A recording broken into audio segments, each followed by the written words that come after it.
restoration, the transformation, and the elevation of black life as we know it today, then you're talking complete reparation. If you say that we got a homeless problem in black America, you're talking complete reparation. How you bring the homeless rate down. If you say there's the illiteracy rate, if you say there's the poverty rate, the assault on black men and women, the incarceration rate, if you say all of those things are a problem for the black community, I say that they are not the problem, those are the results of our problem. And how do we deal with them and start to bring those numbers down and get control of our communities, our families, our institutions? You're talking complete reparations. And so here's what Minister Farrakhan said. And now we've got to be accountable for our generation and leave our children and our grandchildren the future. And the future is reparatory justice. Go to the next slide. Sojourner Truth. America owes my people some dividends and she can afford to pay. She must pay, and I shall make them understand that there is a debt to the Negro people which they can never repay, and at least they must make amends. That's Sojourner Truth. Here's what W.E.B. Du Bois says. Of the debt which the white world owes Africa, there can be no doubt. No black man can recall it without a shudder of disgust and hate. The white followers of the lowly Jesus stole 15 million men and women and children from Africa from 1400 to 1900 AD and made them working chattel in America and left 85 million black corpses to mark their trail of blood and tears. Let me read that again. The white followers of the lowly Jesus stole 15 million men and women and children from Africa from 1400 to 1900 AD and made them working chattel in America and left 85 million black corpses to mark their trail of blood and tears. That's W.E.B. Du Bois. Next slide here. This is what Abraham Lincoln said. And I give this PowerPoint all over the country, different colleges and universities. Abraham Lincoln says, a universal feeling, whether well or ill-founded, cannot be safely disregarded. We cannot make them equals. I will say then that I am not and nor ever been in favor of bringing about in any way the social and political equality of the white and the black races. Pause. That I am not and ever have been in favor of making them voters or jurors or Negroes or qualifying them to hold office or intermarry with white people. And I will say, in addition to this, there is a physical difference between the black and the white race, which I believe will forever forbid the two races from living together on the terms of social and political equality. And inasmuch as they cannot live while they do remain together, there must be a position of superior and inferior, and I, as much as any other man, are in favor of having the superior position assigned to the white race. Now this is Abraham Lincoln. Now why is this important? Because most whites still think like this today. When you see the emerging of a Donald Trump back to the White House, here's a cracker here that is one of the most unethical, unrefined, uncouth, and uncivilized crackers that could ever hold that office as U.S. president. But what you saw, brother, because capitalism is in trouble all over the world in the fall of America, they go get their best dirty worker and attempt to try and hold the system together and maintain their power base, their profit base, their policy base, and privilege base. So you saw for the first time in over 70 years now in America, a consolidation of white women, white workers, the white ruling class, white organized crime, and the white elite behind Donald Trump. That's how he went to the office. Stop saying black people because you didn't vote. That's how Donald Trump got to the office. No, he got to the office because you saw for the first time whites who are desperate and who are desperate to hold on to positions and power all over the country and the world now. All of a sudden, they consolidated with him and put him in the office. He's not that smart, but he's their best dirty worker. So he'll say, man, look here, we need this from Africa. I'll turn over some stuff. I'll go get some stuff. I'll take whatever we need from Africa. I'll annex Greenland. I'll go in and get Canada, whatever we need. He's willing to do that. That's why they because again, he's one of those crackers who say, I carry a big stick and walk softly and carry a big stick and do what I need to do. Yes. Yeah, I was just going to add to that, like they're using him for like a liquidator. Oh, absolutely, absolutely, exactly. Yeah, because he'll say it and do it. Look at how he's deporting Latinos. Look at how he's doing the so-called Mexicans. Look at how he's dealing with black people. And at the end of the day, look at he's doing with black institutions. You can't teach black history. In fact, I'm closing down museums. I'm closing them down. I'm defunding them because I ain't having that no more. And there are whites who they feel this way. This is why this slide is applicable. He was willing to say it, so let's bring him back to the White House. Next slide. And then I'm gonna take some questions, brother. Ain't no question off limit tonight. I'm just thankful, brother, y'all will give me a few minutes here. Dr. Karenga says, the struggle for reparations began with the definition of the horrendous injuries to African people, which demands repair. To talk reparations is to first identify and define the injury, to say what it is and what it is not, and to define the nature and its impact on the ones injured. Unless this is done first and maintained throughout the process, there is no case for reparations, only an incoherent set of claims without the basis in ethics or law. That's Dr. Karenga, and I know y'all familiar with Dr. Karenga's work, Kwanzaa and everything else. But again, he says the struggle for reparations began with the definition of the horrendous injury to African people, which demands repair. To talk reparations is to first identify and define the injury, to say what it is and what it is not, and the impact on the ones injured. Unless this is done first and maintained throughout the process, there is no case for reparations, only an incoherent set of claims and incoherent set of claims without the basis in ethics and law. All right. Now, why is that important? Brother, if 200 people walk through that door tomorrow, you ask 200 people what reparations is, you get 200 different answers.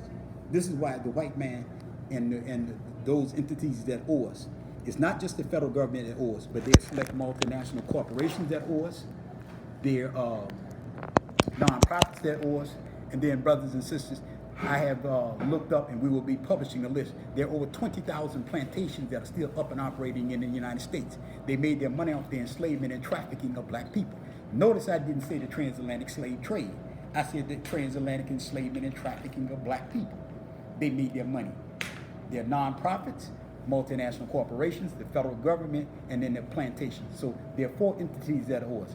That's what's different about what I'm teaching and advocating at the National Reparations Institute that others are not doing. They keep focusing on the federal government. But again, there's select corporations that owe us, plantations that owe us, nonprofits that owe us, and then their government at the federal, state, and local level. And again, that's Dr. Karenga. He said that definition first off is key, because we got to get people united, because there are people just jump on the bandwagon now saying we want reparations, and they talking about give me a check. No, there's some damage that has to be repaired too. And when we're talking complete reparations, brothers and sisters, let me go to my next slide first. So, definition for complete reparations: the process by which a nation or people are provided with the means to repair their condition, to achieve complete decolonization, to make themselves whole through the ability to self-govern, self-sustain, and self-defend with their own independent landmass, economy, education, culture, and high civilization. That's complete reparation. We were blessed to develop that. We didn't go get white folks and ask them at the United Nations or at no other body to help us with that. That was developed right there in Atlanta, Georgia, with the team at the National Reparations Institute.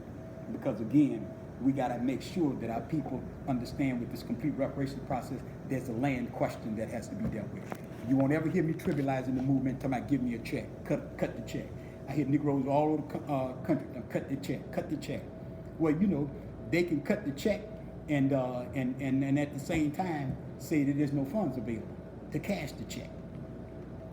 And then 2, even if that money is delayed, that land question has to be dealt with, because all freedom, justice, and equality is about land. How do you manufacture food, clothing, and shelter? And how do you start to manufacture and feed yourself that is sustainable and successful for the man of the 21st century? You're talking complete reparation. If it's not complete reparation, it's peanuts and popcorn, crumbs and confetti, residuals, remnants, and rations, if it's not complete reparation. So again, brothers and sisters who are conscious and in the movement, our job is to make sure it's complete reparation. Don't sign on to anything unless it's complete reparation. Otherwise, what will happen? Our people will end up with crumbs and confetti, and they're telling you, oh, well, we gave y'all reparations. But see, their reparations situation next year, 5 years from now, 10 years from now, complete reparations, we bring the homeless rate down, the illiteracy rate down, the incarceration rate comes down, the breakup of the black family, we bring all those rates down that will help sustain and make our people successful for the remainder of the 21st century. And again, it has to be complete reparation. Because if it's not, it's crumbs and confetti. All right, so we got the definition. The process by which a nation of people is provided with the means to repair and restore their condition, achieve complete decolonization, and make themselves whole through the ability to self-govern, self-sustain, and self-defend with their own independent landmass, economy, education, culture, and high civilization. That's historically relevant, applicable, and needed for today, and culturally relevant for black people in America.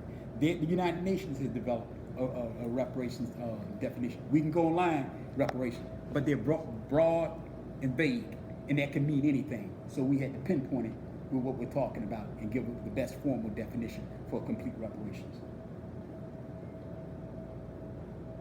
5 key areas for complete reparations: education and culture, economics and investment, public and mental health, state land acquisition, public policy and legislation. That will cover what I talked about earlier, the things that are problematic for the black community, underfunding of historically black colleges, underfunding of black farmers. Complete reparations answers that question. All right, our next slide. There are people who say, well, America won't pay reparations. America paid reparations. They paid reparations. Even when our people were enslaved, the slave owners, after their properties were taken in the South, brother, and those who lost what they called their property, they were paid for that. They were compensated for that. That's a historical record. Now, let's look at some of the 1952, $822 million to Jewish Holocaust survivors in the United States. 1 billion, 44 million acres of land, the Alaska Native Settlement. United States in 1980, 81 million. The Clan Mather Order. These are some of the native tribes that have gotten reparations. And then some of the, and I'm just moving through this real quickly. I'm just showing you they will pay reparations, brother. And there are black people who said, man, and there even elected officials said America don't pay reparations. No, that's a lie, brother. And these are the actual facts here. There ain't stuff we just made up, but there are a number of books out there that will document what we pulled and congressional records that we have pulled. The Chippewas of Wisconsin, 1985, 31 million Chippewas of Wisconsin. 1986, 32 million Ottawas of Michigan. After they broke the 1836 treaty violations, the United States, Canada, the United States participated with 233 million. 1988, 250,000 square miles of land. The Eskimos and then dingoes. And then let's go down here to the United States. 1988, a lot of people familiar with the Japanese got reparations in the United States. That was known as the Civil Liberties Act of 1988. And by 1990, they did get their money. And see what they got down here. By 1990, they got 1.2 million Japanese Americans. Now, the last time the United States was involved in a reparations payment was the Jewish Holocaust survivors. They said that in 2015, and guess who was in office in 2015? President Obama, Joe Biden. They pushed through the last legislation that would give reparations to a body of people in America. And they said that there were thousands of Jewish Holocaust survivors in the United States of America. And so what they decided to do, they would get at least 12 million to those Holocaust survivors in the United States. That was 2015, 2016. Now they'll pay reparations, but you got to make them do it. And again, how do you make them do it? Because reparations will happen for blacks in America, not based on what it, we're not going to be able to find a group of whites or the white ruling class now. And I'm not being silly. I'm not talking about all white people. I'm talking about a ruling class of white people. They will decide the reparations question based on, will it help or hurt, number one, their power base, their profit base, their policy base, and privilege base. They're not going to give you or submit to the reparations demands based on what is civil, what is fair, what is just and equitable. That's not how they make the decision. They make decisions every day in the United States, but it's not based on, again, is this right, is this fair, is this civil, or is it just? They make their decisions, the majority of their decisions is based on what is known as the quadruple-based paradigm. Does it help or hurt our power base, our profit base, our policy base, and privilege base? That's how they make their decision. will prove that, Professor Muhammad.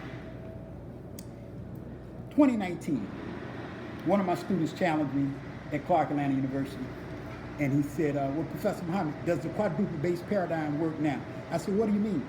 He said, guess what was happening in 2019 in the United States? It was the biggest government shutdown in the United States. And guess who was in office at that time? Donald Trump. Remember his first term. And how you will remember the shutdown. Remember he said, you're going to give me money, billions of dollars for my border wall. Remember he had the government shut down for 35 days. Air traffic controllers, they were furloughing people. People were not getting paid all over the country for 35 days in 2019. And one of my students said, well, does your quadruple-based paradigm work? I said, yeah, it works now too. But the government shutdown is 35 days. Trump says on a Thursday, if I don't get the billions of dollars for my border wall, the government is going to remain shut down. And he said, in fact, I know it's an inconvenience for Americans.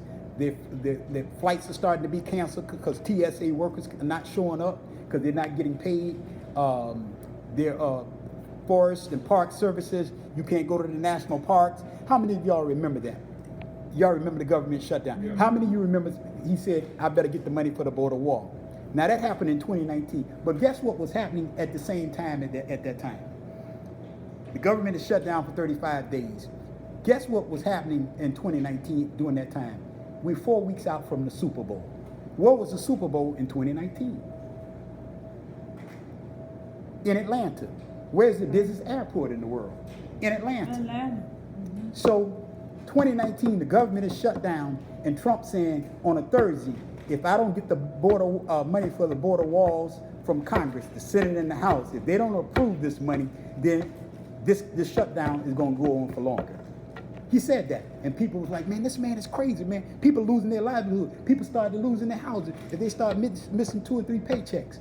And so I thought about it, and I'm sitting back, I said, wait a minute. This government shutdown ain't gonna last that long because a few weeks out from the Super Bowl, they starting to cancel flights in Denver and New York and everything else because TSA workers. And I said, wait a minute, and the Super Bowl is in Atlanta, 2019, government is shut down. I said, oh no, hell no, this government, it ain't gonna be shut down that long. So he says on a Thursday, it can last longer unless we get the border. He says that on Thursday. Then he walks his ass back out on the White House lawn on a Tuesday and said the shutdown is over with. Well, I knew it was going to be over with because you're talking about now Jewish billionaires who are NFL team owners. The widest circulated commercial day worldwide is the Super Bowl. There's people paying $5 to $6 million for a 30-second spot. It's showing all over the country. Look at the betting and the gambling houses that would have been ill-affected.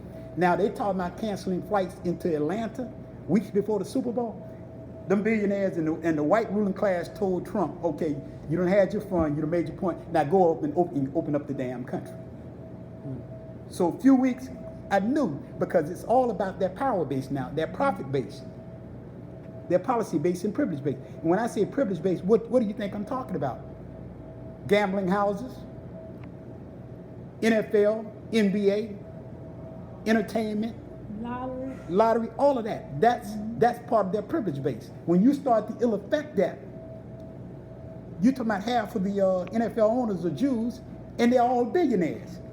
They wasn't even finna let Donald Trump mess up that weeks before the Super Bowl in Atlanta, and now you start talking about you canceling flights and everything else. Okay, you done had your fun. Now go open up the damn country. And so he says on a Thursday, it's gonna be longer. And on a Tuesday, he walks in behind on the White House lawn and said the shutdown is over. Because I knew, because he got a call from the white ruling class now.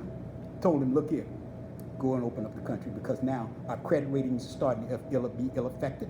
Corporations are starting to be ill-affected. Their bottom line, we got shareholders to answer to. Does that make sense? Mm-hmm. Let me show you how quickly they can move trillions of dollars if they want to. Look at the COVID. We all masked up, businesses are shut down and everything else for months. Now, the corporations, Wall Street bankers are saying, wait a minute, our credit rating, our bottom line, we got to get some money into the economy. So within 2 months, they moved $2 trillion into the economy. Remember all them stimulus checks that everybody got during COVID? because the Wall Street bankers and the white ruling class said, I don't care what y'all do, get the money into the economy. So within 2 months, whether you conservative or liberal, Democrat or Republican, the white ruling class said, get the money into the economy, and everybody, the majority voted on, and they moved $2 trillion in 2 months, within 2 months. They make all of their economic and political decisions. Will it help or hurt their power base, their profit base, their policy base, and privilege base? Look at Africa today. Capitalism is in crisis. Where are you going to get all of the minerals to run your military, which is part of your power base? All of the gadgets that we have, the titanium, the cobalt, the bauxite, the gold, the diamonds, the uranium. You got to be in Africa. But the Africans are waking up. Kicking them out. You see the work of Captain Ibrahim Traoré. You see the work of Julius Malema. You see the work of PLO Lumumba and others on the continent of Africa, and they're waking up a young generation there. So America is in trouble. So they got to make some decisions. What will help or hurt our power base? How are we going to respond to the movement in Africa? How are we going to respond to reparations? Will it help or hurt their power base, number one? Number two, their profit base. Number three, their policy base. And number four, their privilege base. Keep them in that order.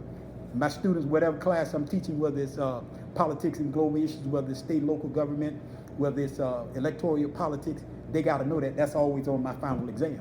If you don't know that, the quadruple base paradigm and that diagram, you can't get an A in my class, honestly. So that's critically important. But America will pay reparations, and here's some of the examples. And when we organize, they're going to pay reparations to us too.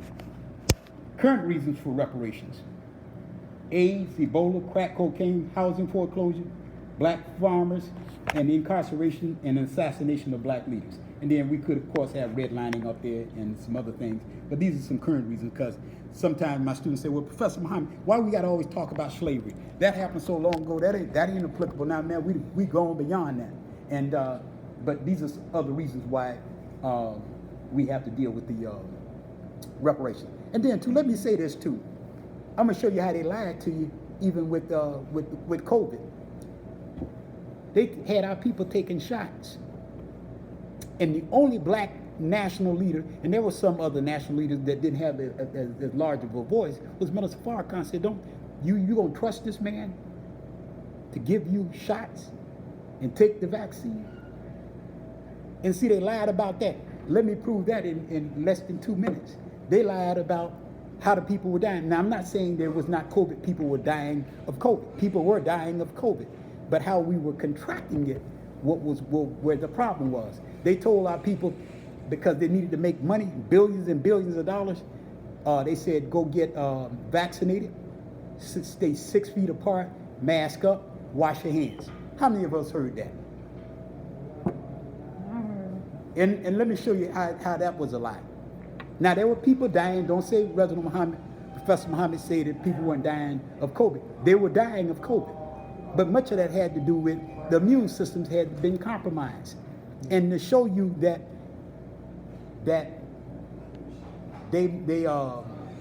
it was not just that the people were not vaccinated, how they were catching COVID, not that they were not keeping their distance, not that they were not washing their hands, not that they were masked up. That's not how the masses of the people were catching COVID. Let me prove that. Every major city where you got black people that are homeless, why did not we see homeless people dying and you had to go get literally dump trucks to pick up bodies throughout America where you got homeless populations? They never masked up. They never took the vaccine. They never kept their distance, and they were not washing their hands, and they in close proximity to each other. Why were there not dead bodies everywhere? I said that to a sister who's been working a long time with the CDC. She said, Professor Muhammad, I never thought about that. Why there were not dead bodies everywhere in New York? The city of Atlanta has over 7,000 homeless people, black people. Why there were not hundreds of bodies laying down? Because they were never masking up, they were never washing their hands, and never keeping their distance from each other. Los Angeles, some of y'all been to Los Angeles. You know there's a hell of a homeless population everywhere. Why were there not, brother, thousands of black people that were not affected by COVID, who never masked up. But you know See? they got Tent City right there in Hollywood that rolled on Oh, both absolutely, sides. absolutely. Both sides. And again, the It's people are Tent not City. washing their hands, not vaccinated, Yeah. brother, not masked up. So look at how they tried to push the vaccine on Africa. And most of the African nations heard Minister Farrakhan, don't trust this man. Because they're using that nanotechnology in there. How you track the people, how you able to kill a population. Brother, when I say the power base, if you're going to be the superpower, mark my word, if America says this is a superpower, then you have the ability to control populations, land mass, wealth, resources, and information. If you can control populations, land mass, wealth, and resources, and information, you're the superpower. So I just want to show you all, they lie all the time.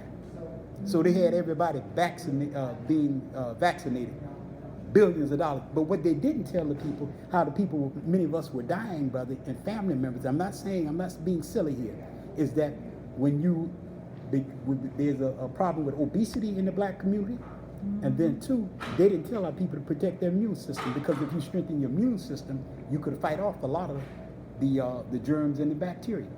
But they putting that COVID vaccine in food now. Oh, absolutely, You exactly. gotta watch out for the food. That's why we got to have our own farming system. One of the things that happened, slavery, brother, and you all in the party, you all know this already, you heard it, but my young brother and my daughter may have not heard it to that degree, is that never in the annals of history were people robbed of their names, their language, their culture, their God, and their land. Never in the annals of history. There's been slavery before. There's been indentured servitude throughout the world and even in America. But never in the annals of history were people robbed of their names, their language, their culture, their God, and their land. Then after the Emancipation Proclamation of 1863, they said you're free. Free to do what and free to go where. Against the law for you to even read and write. So never in the annals of history were people traumatized, terrorized, tortured, and tormented like black people in America. That has never happened anywhere in the world. People traumatized, terrorized, tortured, and tormented like no other people in the world. Chemicalized, cut, castrated, beaten, branded, and belittled for centuries in America. Brother, that caused some damage to us as a people. So reparations is not just about a check, brother. There's some psychological damage that has to be dealt with. There's some physical damage. There's some spiritual damage, and there's some economic damage that happened to us as a people that has to be addressed in complete reparations. So as a result of that issue, Good. how y'all doing, brother? Come on, we're doing this reparations discussion. But at the end of the day, brother, it produced in us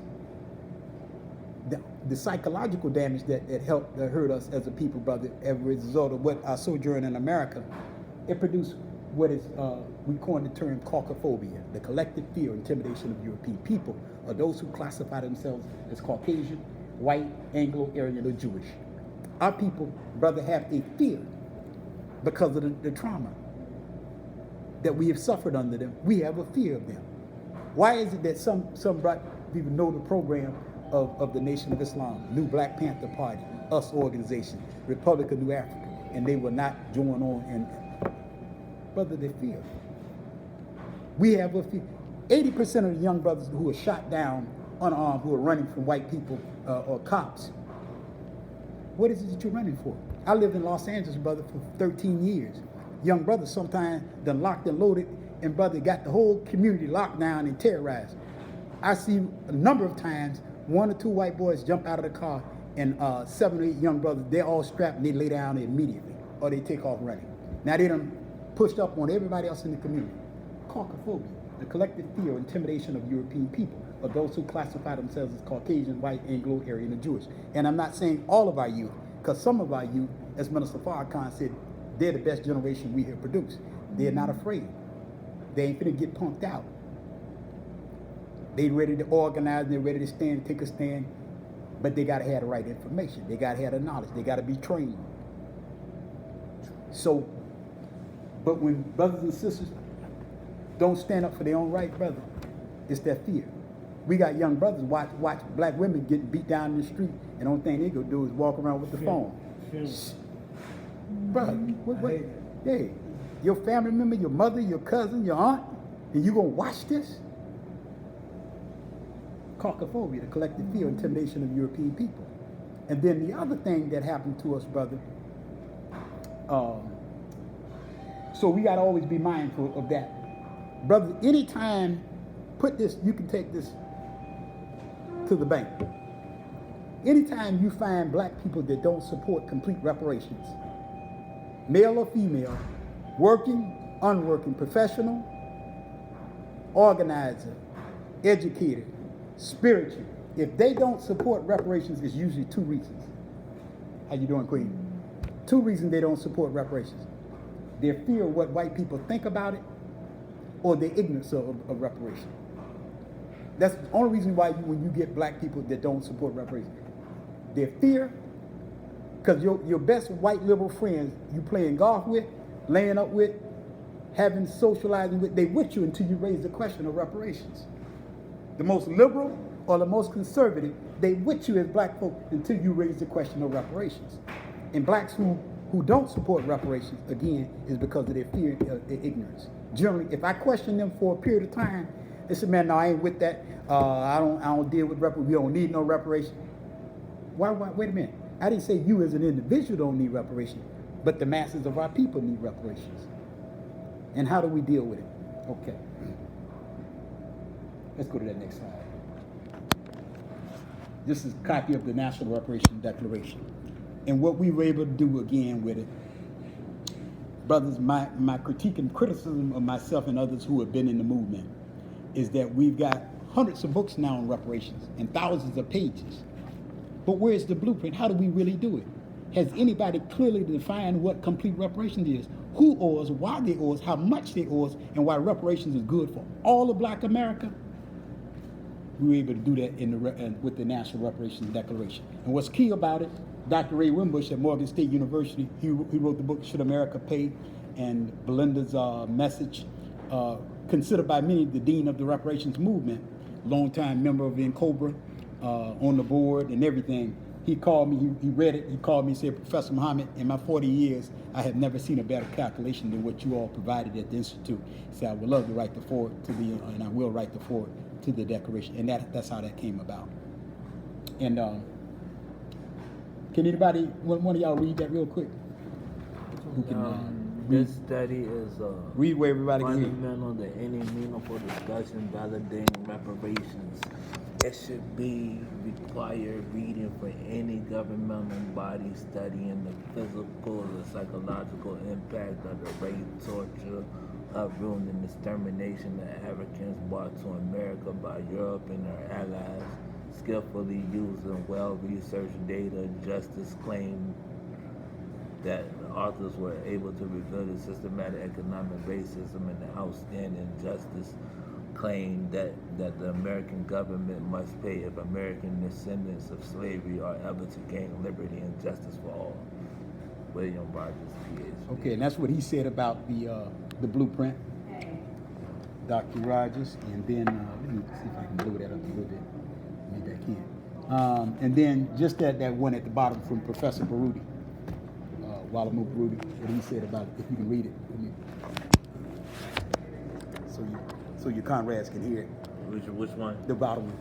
Which one right Yeah, here? you got to run on the bottom, the third. Yeah. The National Reparations Declaration is a complete, comprehensive analysis of what is needed to begin the process of fully compensating Africans in this country for the devastation of the Marfa. The great destruction has brought to our mind, body, spirit, resources, and vision.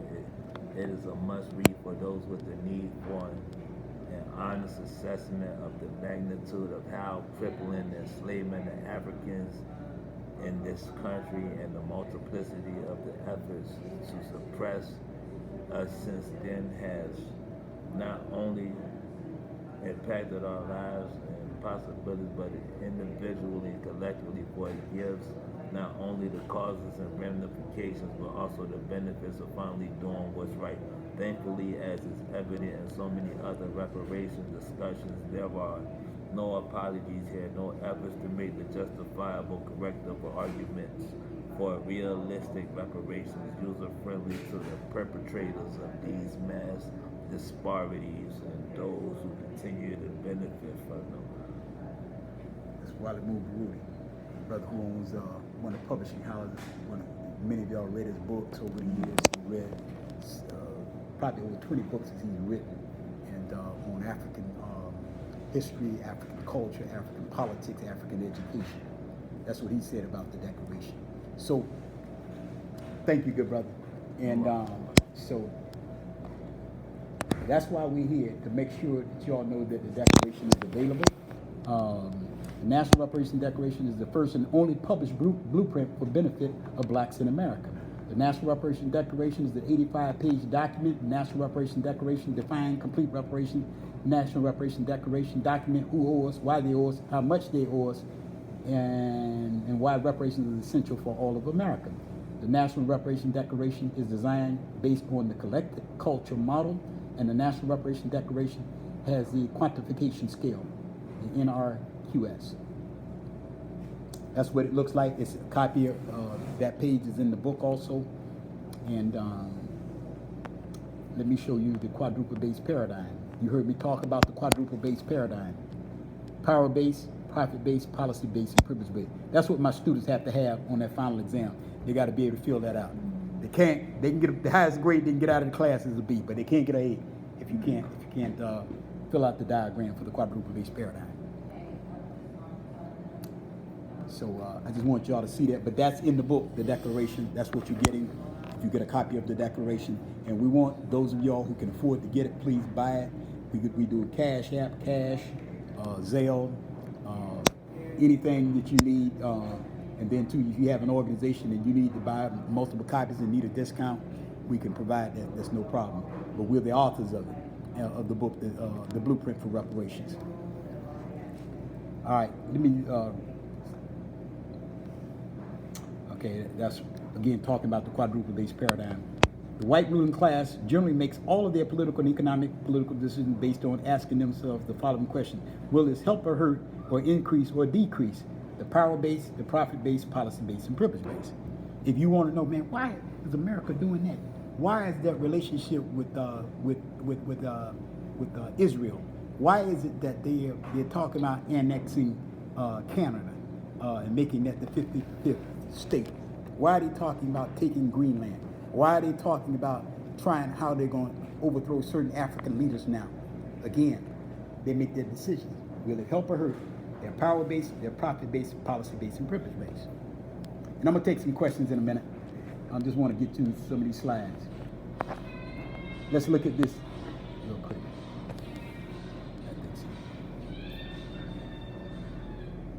Okay. Y'all got, just give me 1 minute. We're about to wrap it up. Martin Luther King, we had a conversation a couple days ago about handouts and how these right-wing memes, these Republican memes, let me see if I can turn it up a the little bit. Democratic debate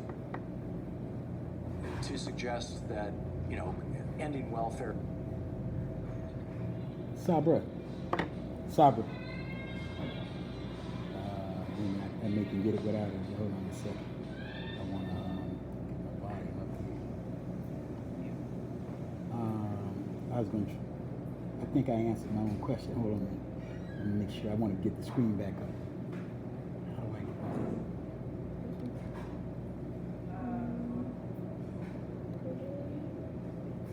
Full screen.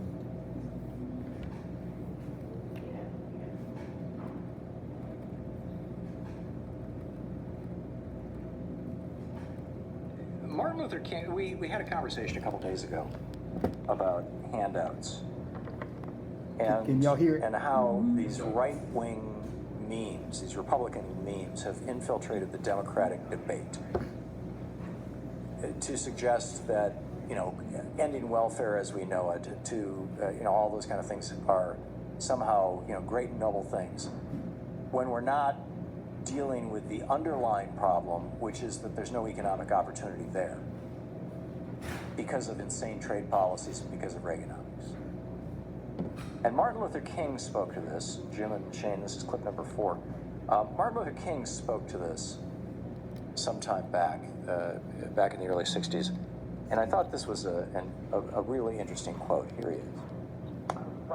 At the very same time that America refused to give the Negro any land, through an act of Congress, our government was giving away millions of acres of land in the West and the Midwest, which meant that it was willing to undergird its white peasants from Europe with an economic floor. But not only did they give the land, they built land-grant colleges with government money to teach them how to farm. Not only that, they provided county agents to further their expertise in farming. Not only that, they provided low interest rates in order that they could mechanize their farm.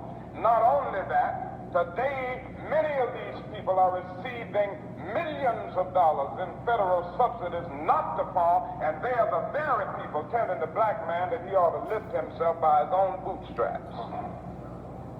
This is what we are faced with, and this is a reality. Now, when we come to Washington, in this campaign, we are coming to get our check.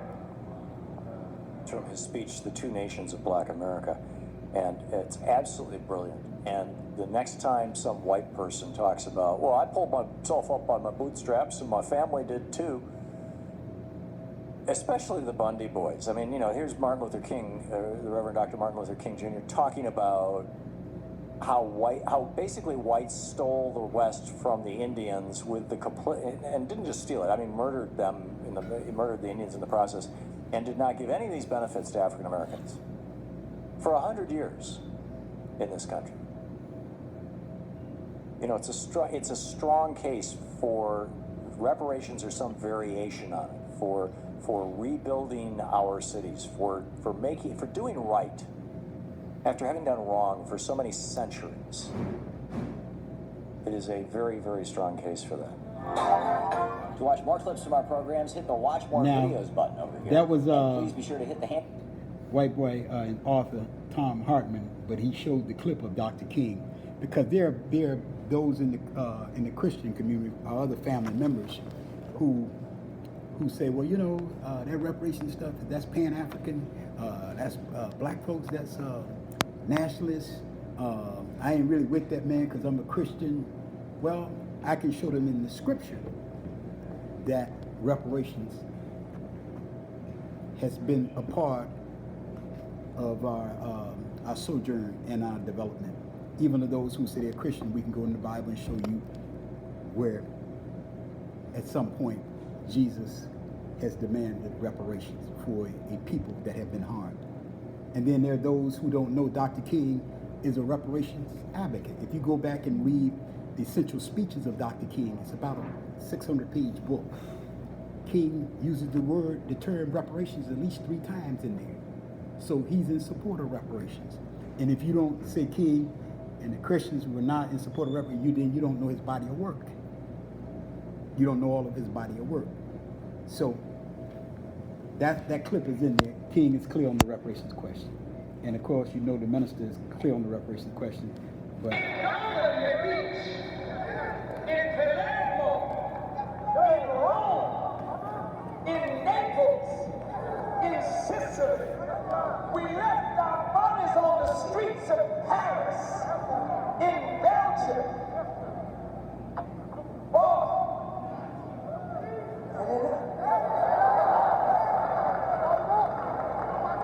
We joined the war. They used us. In Hawaii, in Bataan, in Corregidor, in the Solomon Islands, in Iwo Jima, we lost our lives fighting for America. And after the war was over, America rebuilt Germany. Now the West German economy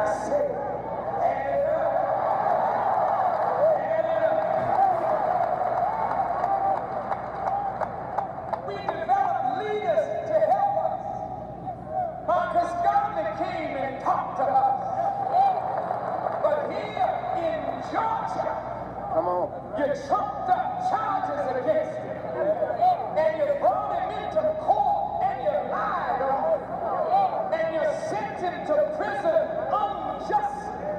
Then you deported him and broke his movement, and only later did we learn that Garvey was a good man. He had a good movement, he had a good program, but you destroyed it all. Hand it up.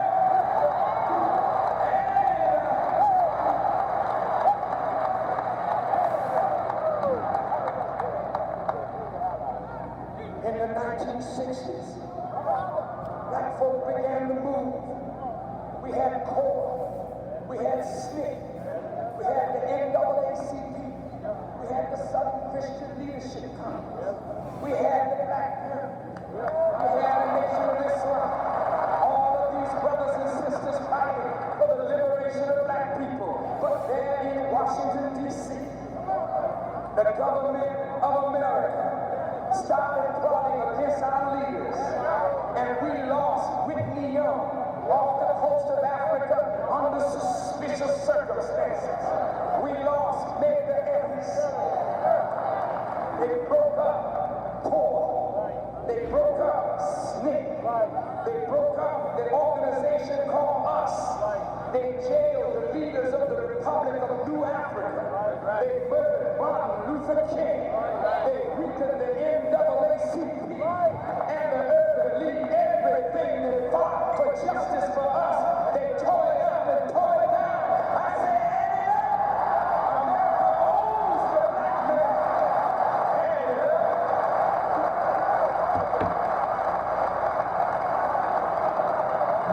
What is the life of Martin Luther King word? What is the life of Malcolm X word? What is the life of our leaders word? What is the life of Louis Farrakhan?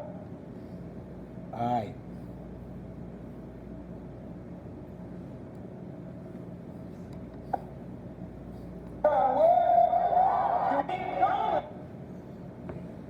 All right. What reparations look like? Let's add it up. Real quick. A minimum, brothers and sisters, if you hear anybody pushing reparations agendas around the country, and there are a lot of people doing that, a minimum, we need a minimum of $83 trillion. That's not all in money. A lot of this is the land question. What you'll hear right now around the country, and I'm in different spaces, in different places, in different times, there are black people talking about cut the check, cut the check. That's not complete reparations.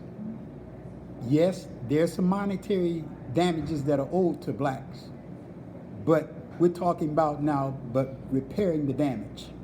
We're talking complete reparations. And why complete reparations? Because if you say the restoration, the transformation, and the elevation of black life has to take place to the degree that we finally bring down the homeless rate in black America. We finally bring down the illiteracy rate in black America. We finally bring down the poverty rate, the incarceration rate, the high school dropout rate, the breakup of the black family. We bring down those high numbers. You're talking complete reparations. If they're not talking, I don't care what elected official, I'll go on the campus of Harvard University or Howard University and defend the position. If they're not talking complete reparations, it ends up being crumbs and confetti, peanuts and popcorn, residuals, remnants and rations, but it's not complete reparations. And that's the only thing, there's nothing else out there. I teach public policy at the university level. I teach this for over 20 years now. I'm saying to you, there's nothing else out there that will transform the life of black people if it's not complete reparations. And so we gotta have, and we gotta push and advocate for complete reparations. $83 trillion, what does that look like? Re-education and retraining, support for black farmers, historically black colleges and universities, affordable housing, psychological and spiritual counseling, because the damage has been done, business loans, banks and credit unions, we got to build. Right now we're down to, I think, 12, 13 black-owned national banks. We got to have more than that. We got to have more credit unions. 8 to 10 states, they owe us. We're not talking, or millions of acres of land. Release of political prisoners, repatriation, federal state tax breaks, student loan forgiveness, freeze on property taxes, return tuition of higher education, free tuition for higher education, and free vocational training. All of our children are not going to colleges and universities, but they deserve free vocational training. They have been systematically locked out, locked under for generations. And now, and one of the things that has split the reparations movement all over the country, anybody know what has got the reparations movement divided? Different organizations now. Let me help you. The Democrats and the Republicans. Well, that's to a degree. But how many of y'all heard this argument, got to be able to prove lineage? You got to be foundational black American. You heard that? Foundation Black. You got to be foundation black American. You got to be ADOS, American descendants of slaves. And so the argument in the reparations movement, and honestly, it's a split. There are people who are angry with me right now because California had a reparations initiative. And there are 9 commissioners on the reparations initiative. And the first thing that they do, they vote before they even do any research or any study and say, you got to be able to prove lineage if you're going to get reparations. Now that can be one variable, but it can't be the only variable. Why is that a problem? 300 years against the law for you to even read and write.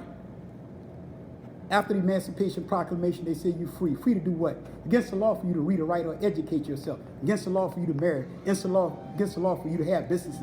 Against the law for you to have institutions. But now they say you're free, and now they're asking black people to go back and be able to prove lineage in order to get reparations. Brother, do you know that will eliminate almost 70% of our black people who deserve reparations? How y'all doing, family? Come on in. We're doing this reparations discussion and book signing. That would eliminate nearly 70% of the population because most of us can't prove lineage. But Pookie and Ray Ray and them have been locked out for generations on welfare, struggling poverty-wise. They deserve reparations.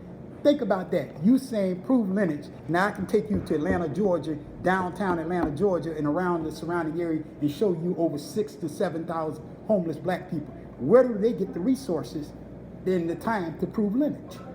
Go to California. See, that was old black bourgeois, white liberal, neo-conservative trick. And our people say, oh yeah, we'll do it, but you got to be able to prove lineage. Most of our people, brother, there are people from the South. My father was born in Marianna, Florida. And up until the day he died, he didn't never have a birth certificate. Yeah, most of them had no record. They wrote stuff down in a Bible.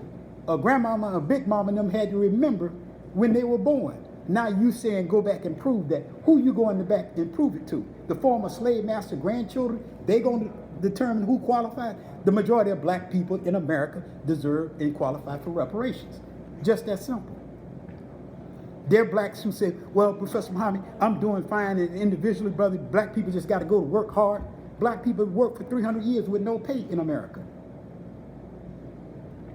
So yeah, you as an individual, and one of the problems with some of the brothers who were mad with me that came to the endowment said, well, brother, you keep talking about the masses of the people. I said, yeah, you damn right. We're talking about the masses of our people.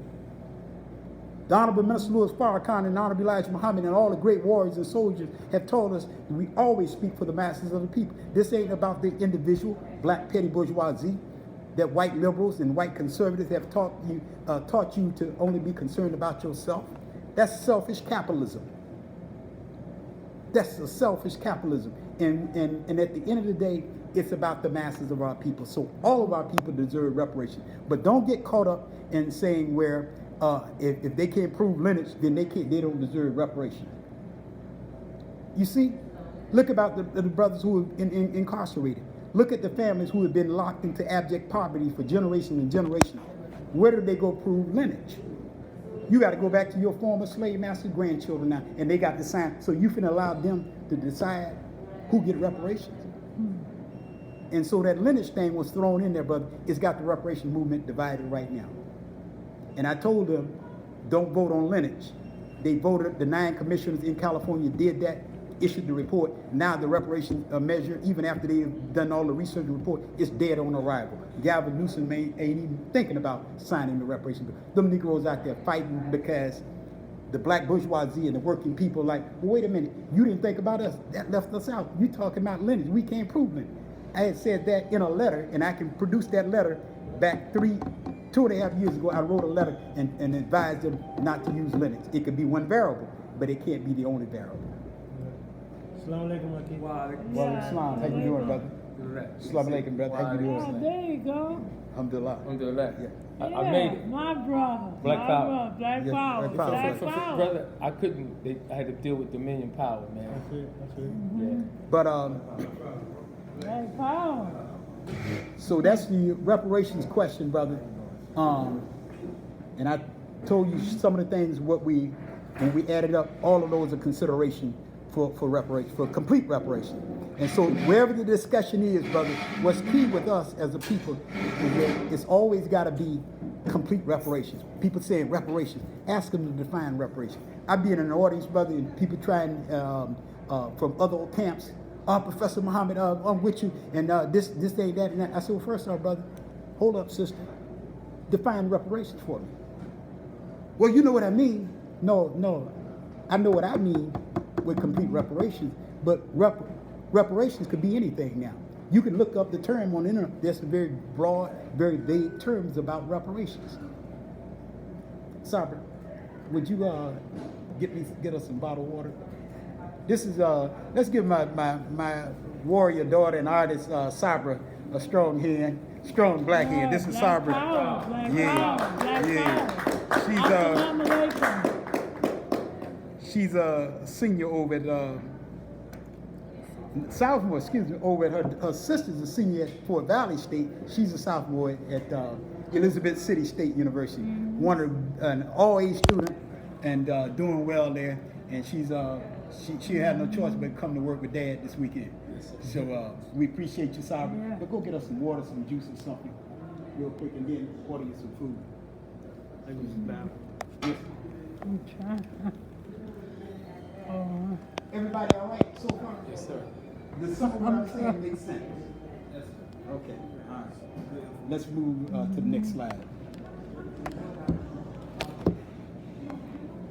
Blacks in America will secure reparations for themselves as soon as they consolidate the movement, regardless of the ideological, philosophical, or theological differences. It will happen because of the use of the collective culture model. We will secure reparations, but we tripping over ideology, we tripping over theology and philosophy. And at the end of the day, the same dog that bit me is the same dog that bit you and the masses of our people. Dr. Khaled would always say that. So at the end of the day, we want to make sure we're talking complete reparations. Yes, ma'am. Thank you, sister. My sister, she has the card, and she's going to get that for yeah. No, we thank you. Thank you. What's your name, Queen? Siobhan. Siobhan. Okay, Reginald Muhammad. Good to meet you. Thank you. So, complete reparations. Blacks in America will secure reparations for themselves as soon as they consolidate the movement, regardless of ideological, philosophical, or theological differences. This will happen because of the collective culture model. In the book, The Blueprint for Reparations, I give the diagram of the collective culture model, okay? For some of y'all who came late, but it's in the blueprint. If you'll get a copy of the blueprint, it's there, okay? And the other thing about the Blueprint for Reparations, there are over 16 citations in there. It's not a bunch of rhetoric. We document what we say. Those numbers are in there. That scale is in there. The quadruple-based paradigm. We define complete reparations in there in the blueprint. So that's why we're urging you to get the blueprint. If you don't get anything else, when you read that, you'll clearly be able to define. If Pookie is standing on the corner, if Pookie is standing on the campus, corporate America, or in Congress, Pookie or Ray Ray and read that declaration. They say, you know what? Them brothers define what complete reparations is. Who owes, why they owe us, how much they owe us, and why reparations is good for all of America.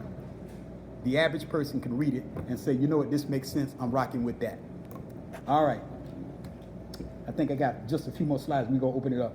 This is me. We were blessed to be an official delegate in Accra, Ghana in 2023 at the International Conference on Reparation. The African Union was the sponsors of it, brother.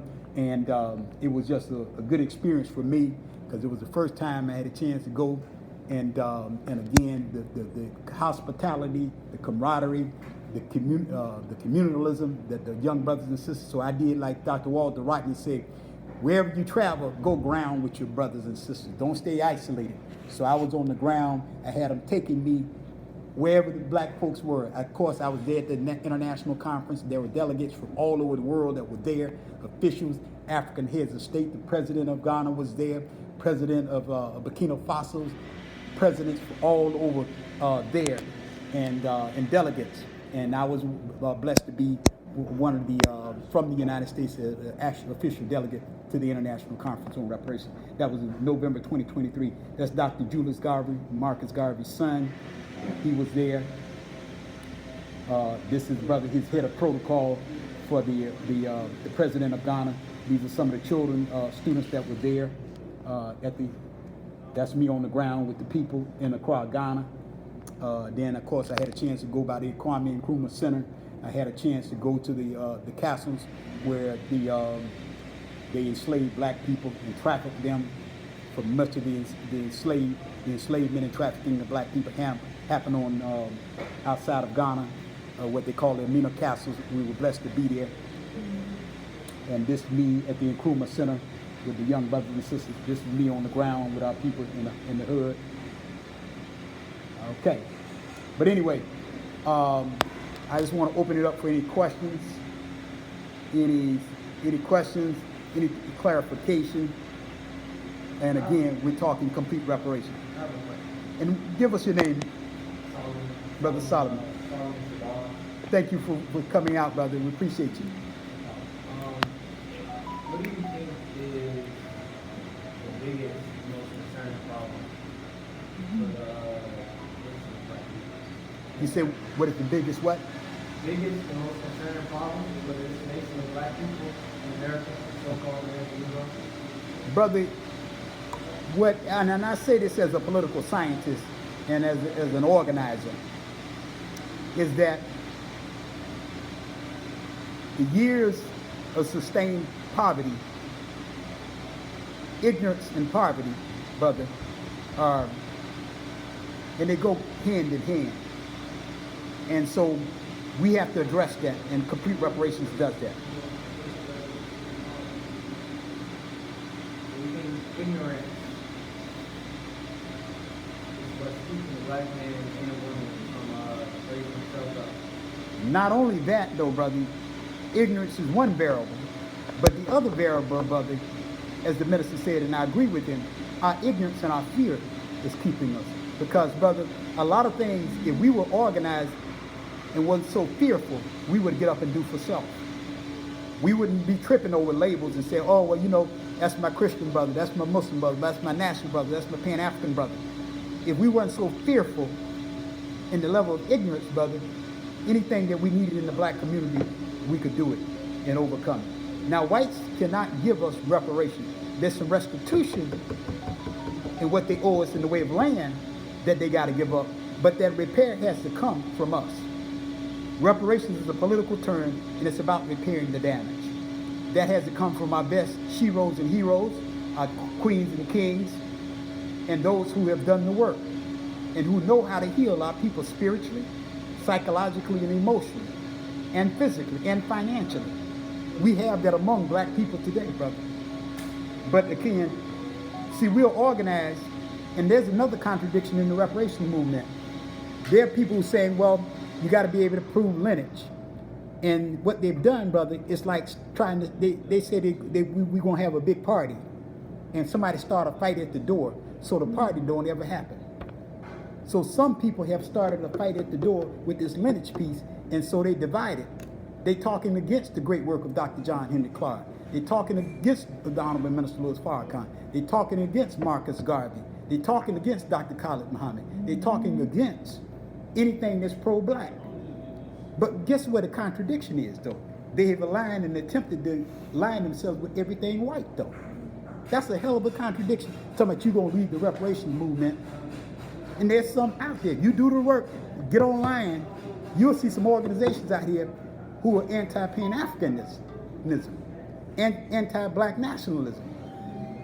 But they don't align themselves with everything European. And so, why you over here? Well, these are conservatives who are conscious, and they're going to help us with reparations. The hell they are. So, anybody else? Any other questions? Reparations. Because I came in at the end. forgive me for tardiness. No problem.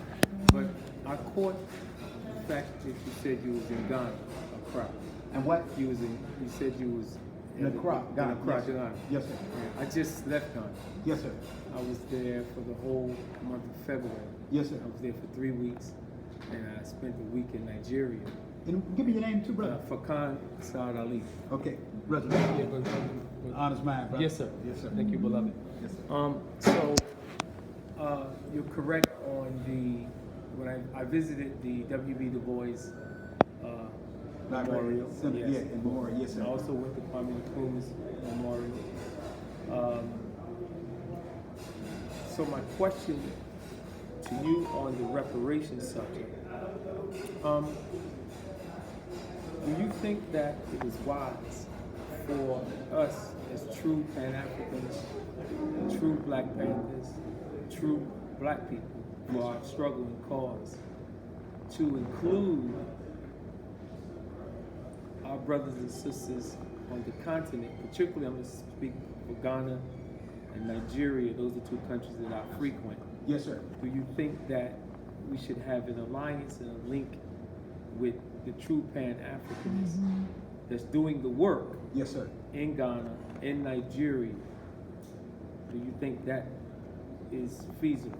I think the entire continent, wherever Black people are organizing, brother, as Pan-Africanists, nationalists, cultural nationalists, wherever they're doing the work, Muslims, even agnostics, anywhere our people are doing the work, brother, and who are demanding justice for reparations. And one of the things that you'll see in the Caribbean, CARICOM, these are organizations, even on the continent, they're even much more organized and clear about the question of reparation. And yes, I think to answer your question, yes, I think wherever we can build alliances, it strengthens our argument and our position.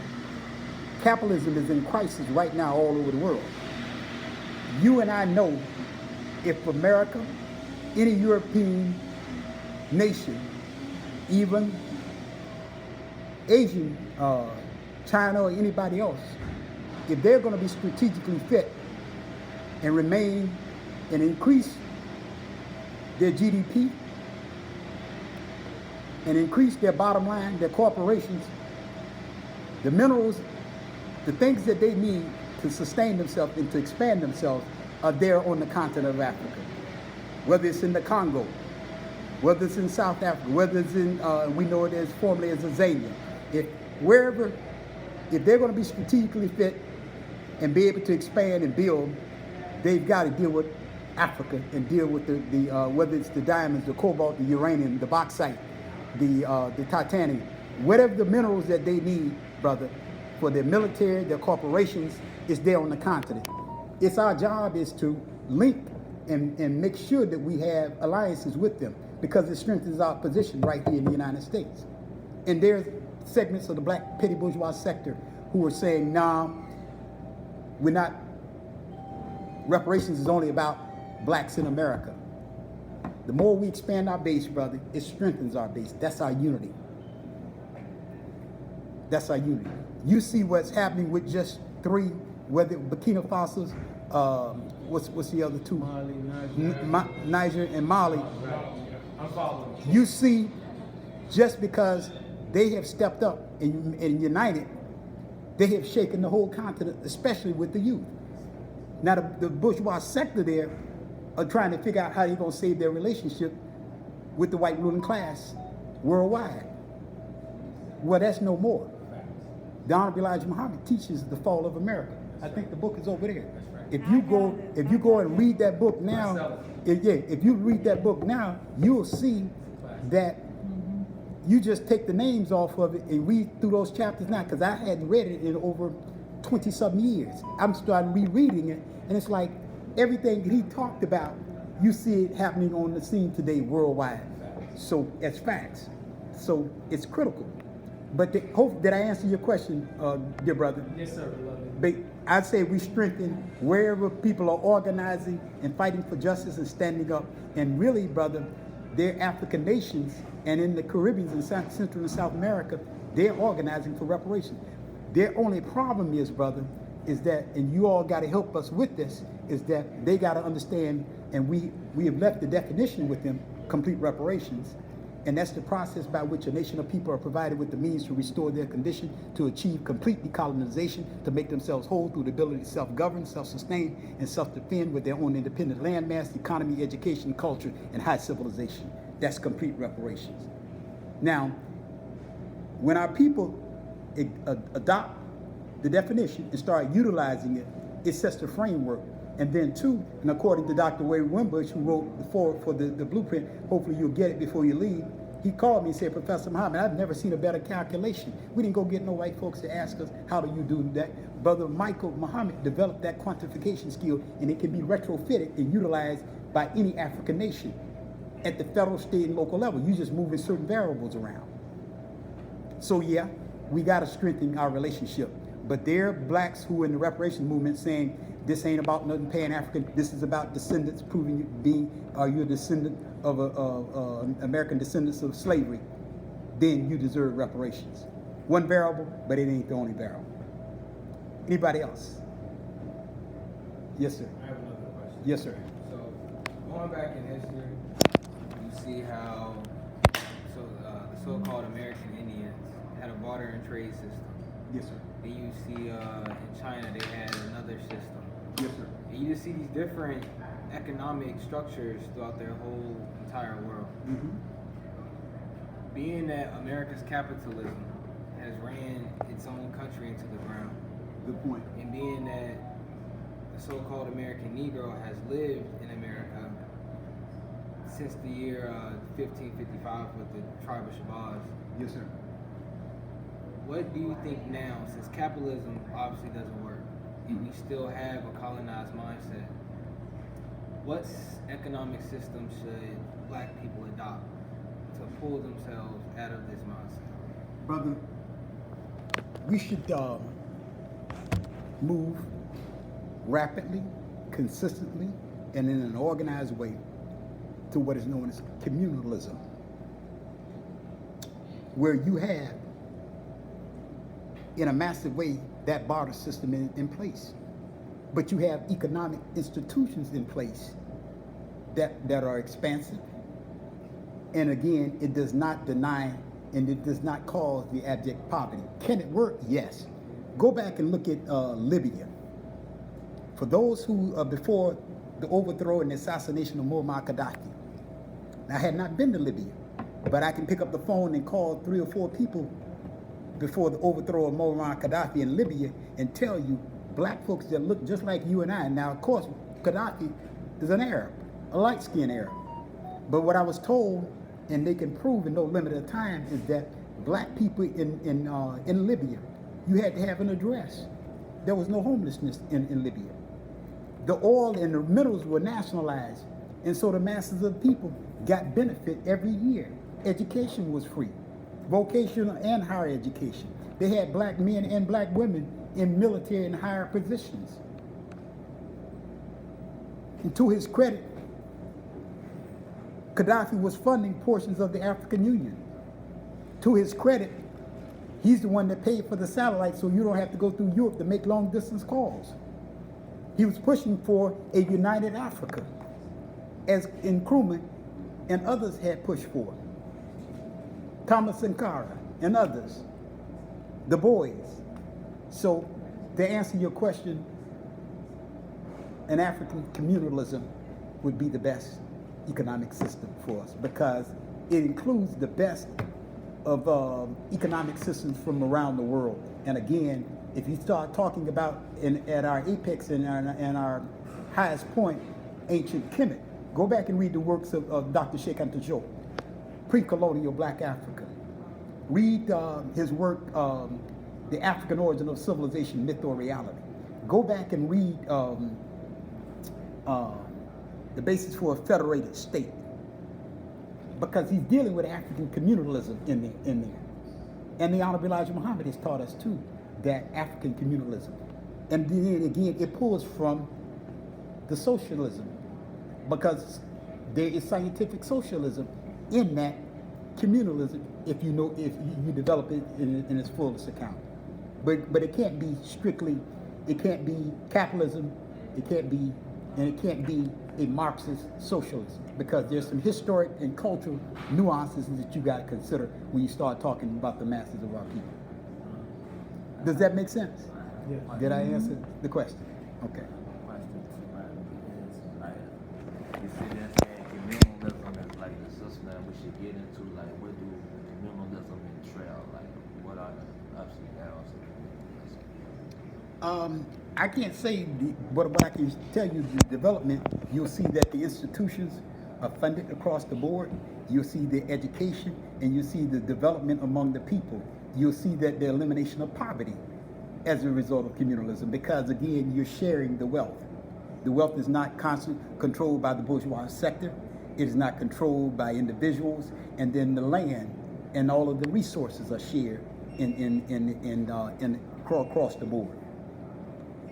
But again, go back and read some of those works because they can give you the proof and historically where it has been practiced and how it has evolved and how it was developed, and then to the degree the success of communalism. Is any system perfect? No, absolutely not. But again, you want to be able to speak to the masses of our people and address the masses of our people, where you've eliminated poverty, illiteracy, ignorance, and under the development. And the institutions are in place also that serve the masses of the people.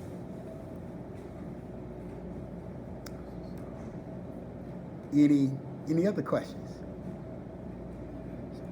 Excuse me, my family at the back table, did y'all have any questions on complete reparations? I'm taking any questions. If I don't know, I'm going to tell you. I'm Professor Reginald Muhammad out of the National Reparations Institute in Atlanta. And what's unique about it, we have our own policy center think tank. They're great organizations doing reparations, and I'm a part of those organizations. But what was missing in the reparations movement is, where's your policy center and think tank where you do this full time, where research and sound doctrine and philosophy is developed for the masses of our people. Yeah. Well, go ahead and order your food. Yeah. What all they got? Okay, bring me the menu. But go ahead and order your food. Brother. Yes, sir. Good brother. And give me your name, brother. Tyrone. Brother Tyrone. Go by Ross Lee, yes. Okay. Seeing that basically most of the, pretty much any one of the, I can barely hear you. I was saying seeing how presently most of or pretty much all of the political people that's in a position with government or the present system that's established, seeing that anyone who tries to give us a help towards any type of progress or solution to our present condition as a people over here in America, seeing that mostly any of them, if like I said, if they try to reach out to us for any type of progress or solution, they usually are taken out, like yes, you mentioned Muammar Gaddafi, when Farrakhan was speaking on how they fought against Marcus Garvey and all that. Yeah. Basically, it's intentional it's basically like intentional for us to be struggling like the way we are, you know what I'm saying, over here in America. Do you see that as like, so are you saying, as far as working towards reparations for our people, are we guys demanding that, is your approach to the reparations like a demand to these source of people, in a political position? Do you think that our voice, we should continue to try to, suggest or demand, reparations from them, seeing that they basically is like, because they have a fearful problem too. It's like they fear for their lives, because it's like they'll be going against their own plan and their own agenda if we were, if they were to actually, work with us in agreement as far as like giving us any reparations. Good question, brother. Let's go back to what we talked about earlier, the quadruple-based paradigm. They're going to submit to reparations, brother. And remember, it's not just the federal government. So you said politicians, but remember I said there are corporations that owe us. There are over 20,000 plantations that are still up and operating. They made their money off the enslavement and trafficking of black people. And then there are nonprofits. When I say nonprofit organizations like colleges and university, and you say, will they do it? Think about it like this. Go back to 2022, front page of the Wall Street Journal. Harvard University has already agreed to pay $100 million in reparations. Why? They got a copy of the blueprint, the declaration. I sent it to, I mentioned them in there along with Brown University and others, and they know we know how to calculate it now. And you say, well, they're not going to give you reparations. You let next year Georgetown, 3 ball players who play for the basketball team say, you know what, I agree with the reparations thing, and I'm not going to Georgetown. When they start losing marquee names with these major universities, brother, they're coming to the table. It ain't because all of a sudden they have changed their heart. Federal government at the same way. Brother, wait till next year, year after next, when our young people say, you know what, wait a minute, this reparations thing has become mainstream now, and it makes sense. And you know what, their power base, you know what makes up their power base? The number one thing that make up their power base. One of the major variables within the power base is their military. Wait till black and brown people say, you know, wait a minute. This makes sense to me. No, I'm not. If y'all don't answer the reparations question, then don't ask me to sign up. Wait till the numbers start going down. Come to the table, bro.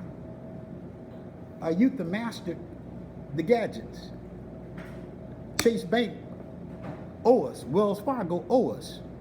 They made their money, their fortune off the enslavement and trafficking of black people. I didn't say the transatlantic slave trade. I said the transatlantic enslavement and trafficking of black people.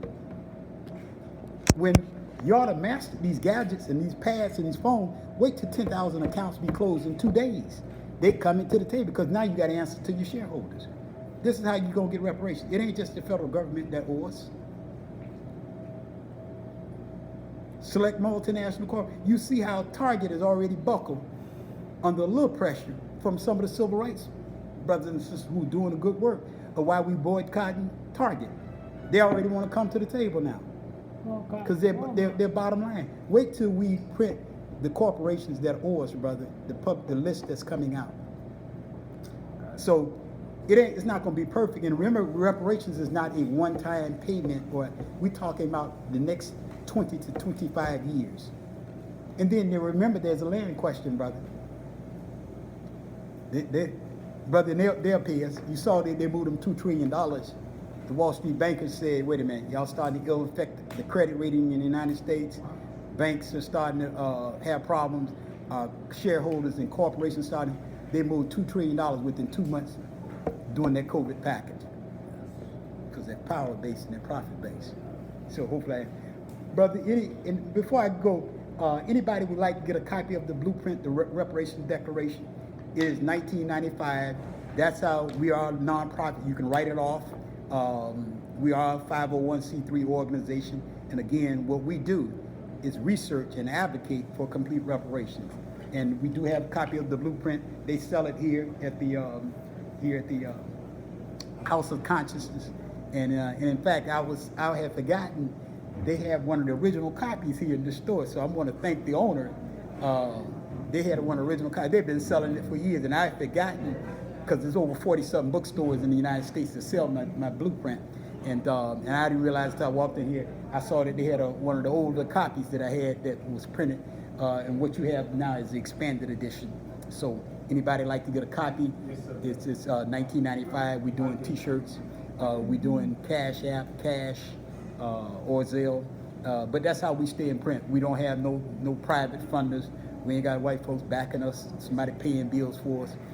We do this on our own. And if you have an organization that you like a discount on the books to give to organization members, please do so. We got T-shirts, we got bumper stickers, we do all of that. But every little bit help. And then two, if you just need write off a sizable donation, you can. I can get you the information that you write it off with your taxes. Because again, we are the National Reparations Institute. We're not competing with any organization. I'm a part of it. Many of y'all know a number of organizations. Cobra, Nation of Islam, the Republic of New Africa. I'm a member of all of those great organizations. And then the African Study Group out in Los Angeles. But what I do though, brother, I'm not competing with anybody, but I'm supplying, making sure that any of the organization, my job is number one, is to consolidate the movement, control our own narrative, make sure that the declaration is out there, and then the collective culture model is implemented that we secure reparations. That's my job. That's my motivation, brother. And I do this full time. Those of y'all who see me teach or part-time on the campus, but what I do full-time is complete reparations. Any other questions? Any other concerns? Because I know we gotta put our food menu in. Sabra, did you order food for us? Oh, you didn't get that? Oh, okay, all right. But anyway, thank you all for your time. Thank you for your attention, and hopefully let's take a picture before we leave.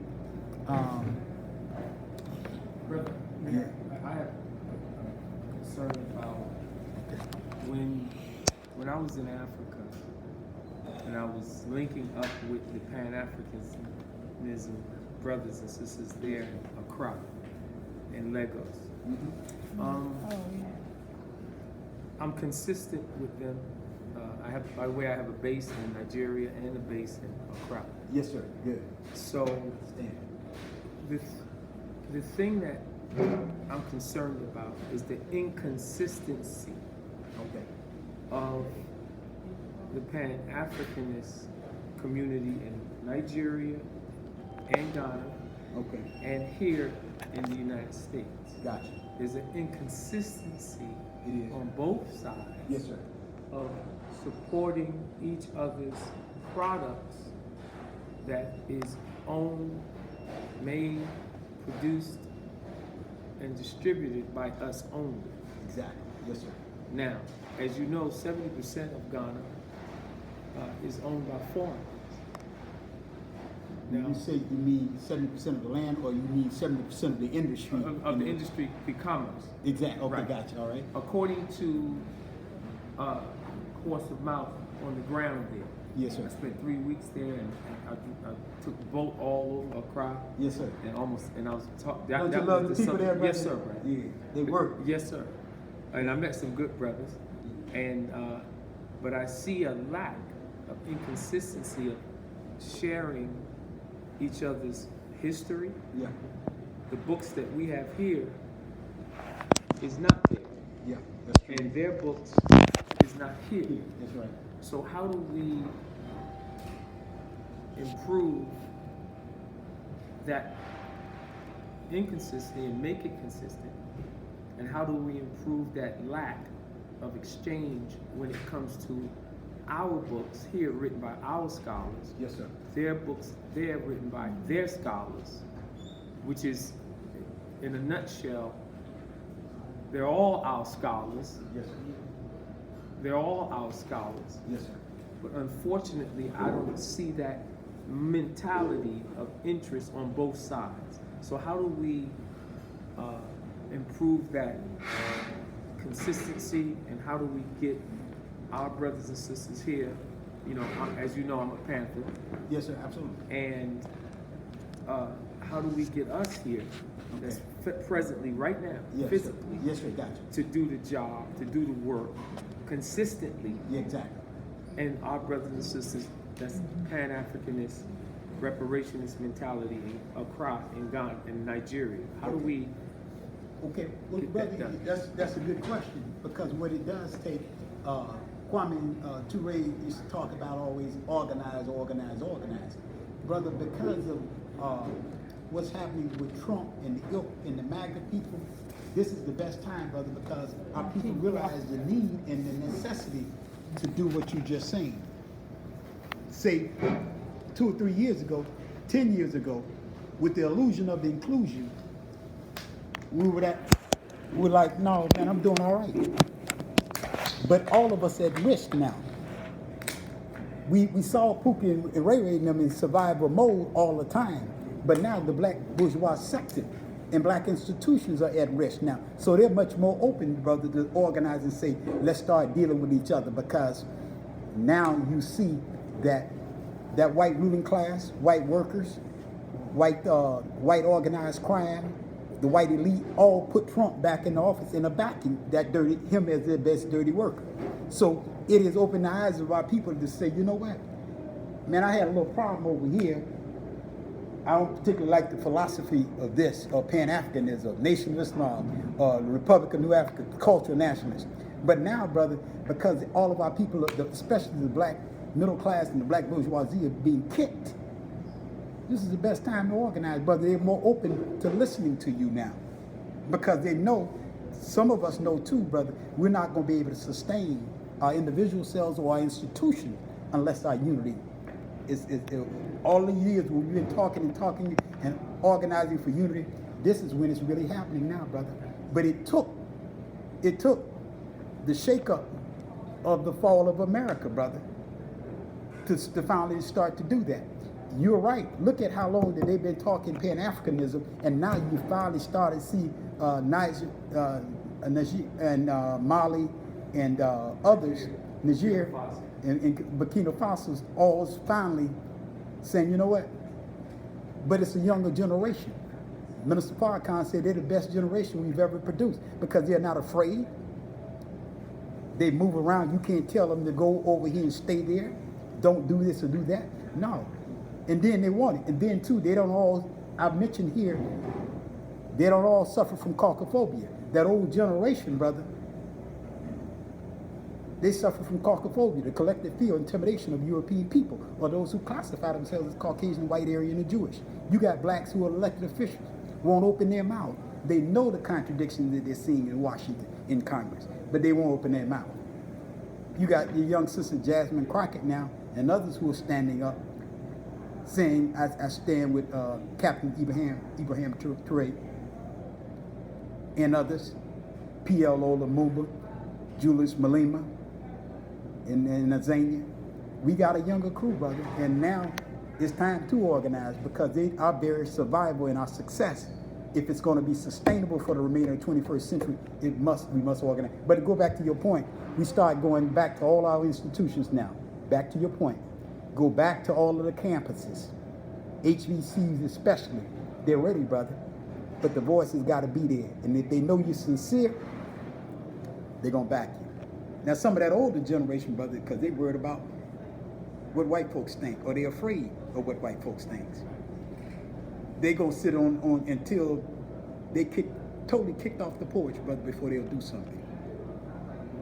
But again, brother, we got organizations out there now of young people. We got churches, we got mosques, we got schools, we got institutions now, and organizations who are not afraid anymore, brother, who are ready to work. But we go back to them and tell them the basics. Let's go back to the basics. If you start missing tackles on the football field, you got to go back to the basics. If you're missing layups, you got to go back to the gym. And that's what we have been doing. We're going back to the gym, utilizing social media. They have mastered the social media. But if we stay consistent, brother, the time is right. Go to those leaders, go to the individuals, and we can make it happen. And we starting to see, because think about it like this, brother. 15 years ago, wherever I go around the country, reparations looked upon as some wild ride, extreme. Brother, do you know there are reparations initiatives in over 100 cities and municipalities right now, and over 10 states have reparations initiatives? See, 15, 20 years ago, man, you ain't gonna give y'all no reparations. Man, that's too extreme. That's too radical. It's not looked upon that it's now. State of New York has a reparations initiative. I told you California, Illinois. And again, the people are right. So those of us who are conscious and who are committed, if we stay the course, we're gonna get the victory. Any other questions? All right. Here, man. Good meeting you, brother. Okay. Can we get a picture before y'all leave?